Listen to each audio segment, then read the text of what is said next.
Hello friends, mythology story number 51 Hartalika Teej.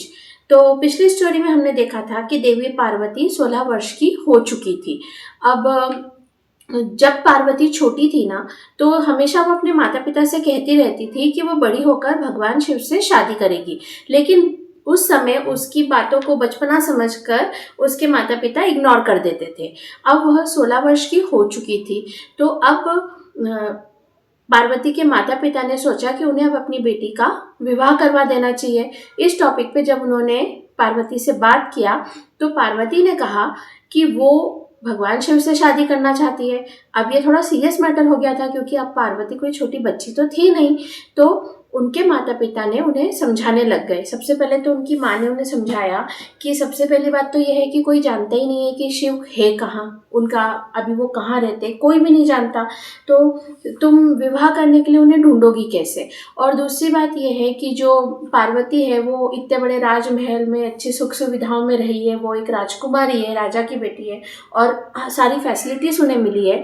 और भगवान शिव जो है वो काफ़ी सिंपल लाइफ स्पेंड करते हैं। तो इतनी फैसिलिटी वाली लाइफ को छोड़ करके तुम ऐसे सिंपल सी लाइफ कैसे स्पेंड करोगी। तो तुम्हें तो किसी राजा से ही शादी करना चाहिए।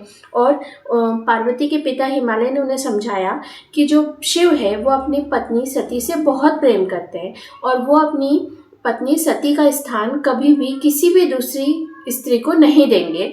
तो तुम चाहे कुछ भी कर लो, वो हमेशा सती के ही प्रेम में रहेंगे, इसलिए तुम्हें अपने पति का प्रेम नहीं मिलेगा।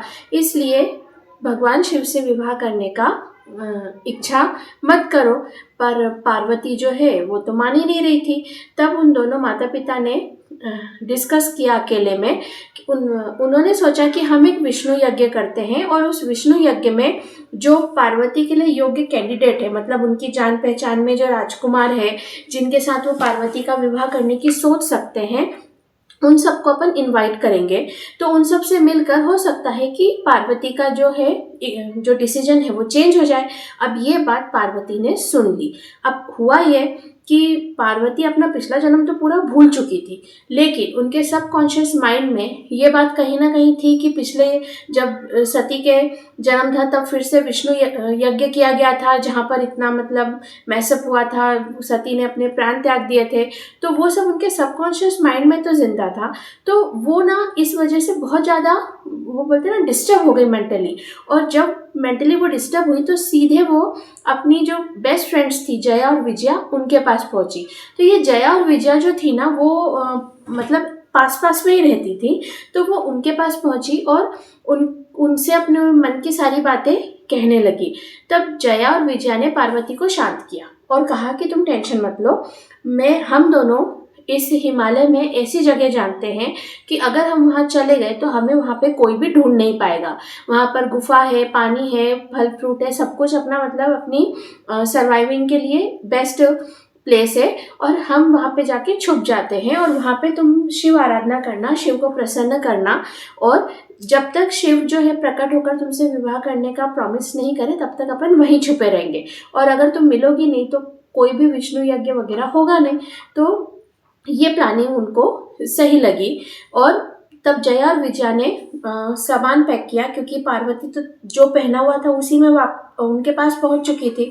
तो उन्होंने पूरा सामान पैक किया, सारी ज़रूरत का सामान पैक किया, और बिना किसी को बताए वो तीनों वहाँ से चले गए। अब जिस समय पार्वती जया और विजया के से मिलने के लिए आई थी, उस समय वो दोनों घर में अकेली थी। घर में कोई और था नहीं, सब अपने अपने काम से कहीं गए हुए थे।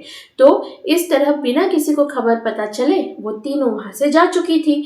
अब जो है पार्वती जया और विजया के साथ उस पर्टिकुलर प्लेस पे पहुंची।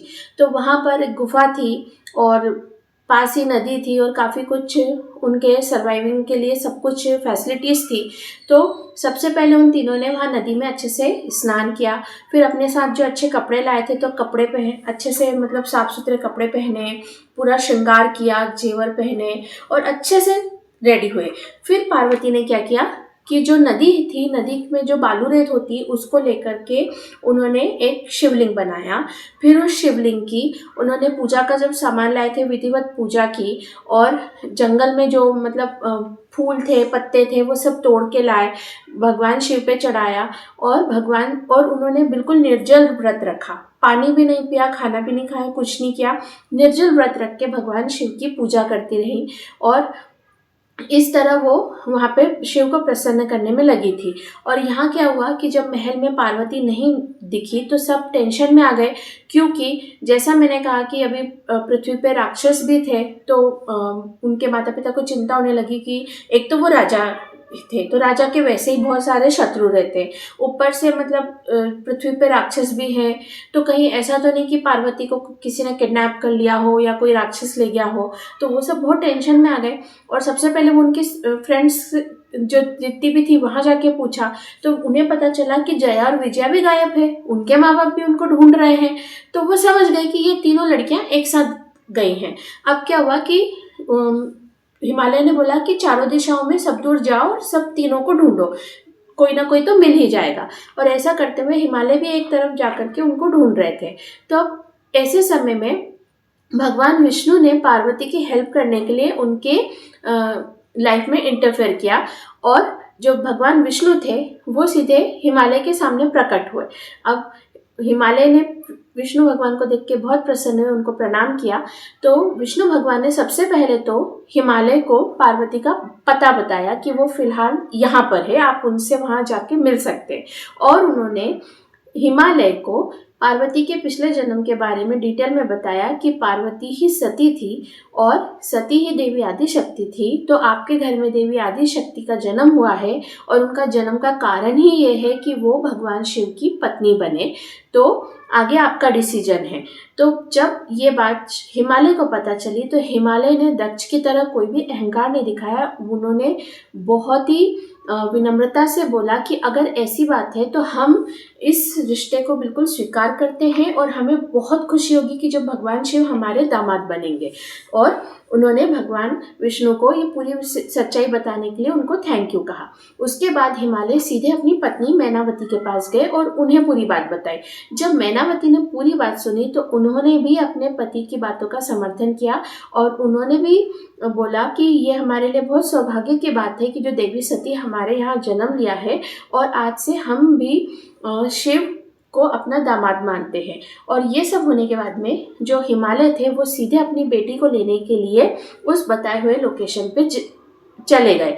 अब वहाँ पर क्या हो रहा था कि जैसे दिन भर उन्होंने पूजा की और जब रात हुई तो रात में भी वो पार्वती सोई नहीं, उन्होंने रात भर जागरण किया। और जब हिमालय पार्वती के पास पहुंचे तब तक वो नेक्स्ट डे हो चुका था।